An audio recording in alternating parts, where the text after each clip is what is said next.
आपकी लाइफ में भी कभी ना कभी ऐसा टाइम आया होगा जब आपको लगा होगा सब खत्म हो गया, सब कुछ उल्टा-पुल्टा है और पॉजिटिविटी सिर्फ आपको एक फैंसी वर्ड लगता है। तो आज के वीडियो में मैं आपको कुछ स्पिरिचुअल और साइकोलॉजिकल टूल्स बताऊँगी जिसमें कि आप अपने डिफिकल्ट टाइम में अपने को पॉजिटिव बनाकर रख सकते हैं। मैं मिसेस संध्या गुलिया एक काउंसलिंग साइकोलॉजिस्ट हूँ और आज हम 5 ऐसे साइंटिफिकली प्रूवन टूल्स की बात करेंगे जो कि साइंटिफिकली प्रूवन है और स्पिरिचुअली भी अलाइन करते हैं। ये टूल्स ना आपको इनर स्ट्रेंथ देंगे जिससे कि आप अपनी पॉजिटिविटी को बनाकर रख सकते हैं जब आपको बहुत मुश्किल टाइम लगता है। तो सबसे पहला टूल है, आप सिचुएशन को मान लीजिए, एक्सेप्ट कर लीजिए। एक्सेप्टेंस का मतलब ये नहीं है कि आप उस सिचुएशन को पसंद कर रहे हो।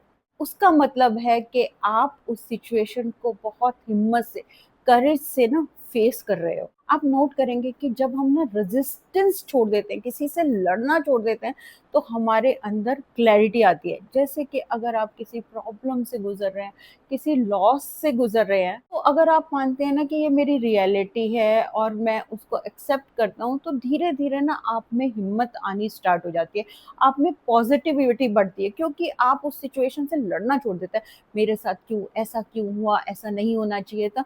तो आप में ना हिम्मत बढ़नी शुरू हो जाती है। तो पहला स्टेप क्या है, उस सिचुएशन को मान लीजिए। उसके बाद दूसरा जो टूल्स है, दूसरा जो स्टेप है, वो आपको देखना है कि क्या मेरे कंट्रोल में है और मेरे कंट्रोल में क्या नहीं है। क्योंकि हमें प्रॉब्लम क्या होती है, हम उस चीज़ को कंट्रोल करना चाहते हैं जो मेरे कंट्रोल में नहीं है।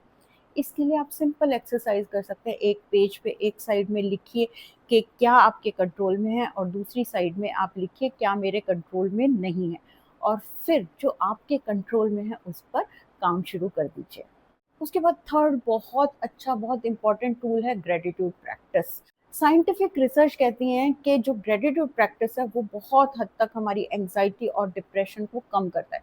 वो क्यों? क्योंकि एंग्जाइटी और डिप्रेशन में क्या होता है, हमारे अंदर नेगेटिव थॉट्स चलती रहती हैं। तो हम ग्रेटिट्यूड प्रैक्टिस करते हैं, हम देखते हैं कि मेरे पास क्या है, मैं किस चीज़ के लिए थैंकफुल हूँ, भगवान ने मुझे क्या दिया है।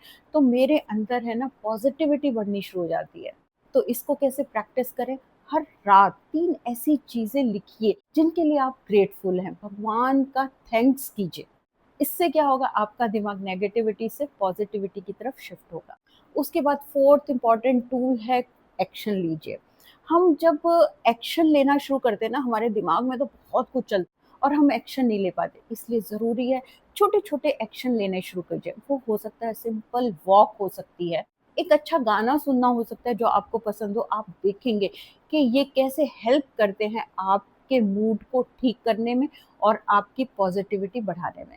उसके बाद लास्ट में बहुत ज़रूरी, अपने आप से, इनर सेल्फ से कनेक्ट होना। तो हम ना मुश्किल टाइम से गुज़रते हैं तो हम अपने अंदर से कनेक्ट करना छोड़ देते हैं, हमें अच्छा नहीं लगता। तो इस टाइम बहुत ज़रूरी है अपने आप से कनेक्ट करना, अपनी इनर सेल्फ से कनेक्ट करना। और ये आप कैसे कर सकते हैं? मेडिटेशन से कर सकते हैं, प्रेयर से कर सकते हैं, जर्नलिंग से कर सकते हैं। ये बहुत अच्छे टूल्स हैं अपने आप से कनेक्ट करने के लिए, क्योंकि इसमें हम अपनी थॉट्स को देखते हैं, फिर हम अपने आप को जानते हैं और हमारे अंदर अपनी थॉट्स के लिए क्लैरिटी आती है। और ये आप कैसे शुरू कर सकते हैं? आप सिर्फ 5 मिनट से ब्रीदिंग एक्सरसाइज से अपने आप से कनेक्ट होके इसको स्टार्ट कर सकते हैं। तो यहाँ मैं कहना चाहूँगी कि पॉज़िटिविटी कोई परफेक्ट स्टेट नहीं है, ये एक कॉन्टिन्यूअस प्रैक्टिस है। आप जितनी प्रैक्टिस करते हैं, उतनी पॉज़िटिविटी आप में बढ़ती है। अगर आप ये 5 टूल अपनी लाइफ़ में यूज़ करते हैं ना, आप देखेंगे कि कैसे आपका जो माइंडसेट है, वो पॉज़िटिविटी की तरफ शिफ्ट होना स्टार्ट हो जाएगा। तो अगर आपको ये वीडियो हेल्पफुल लगता है तो लाइक ज़रूर कीजिए। कमेंट में मुझे ज़रूर बताइए कि कौन-सा टूल आप सबसे पहले यूज़ करना चाहेंगे।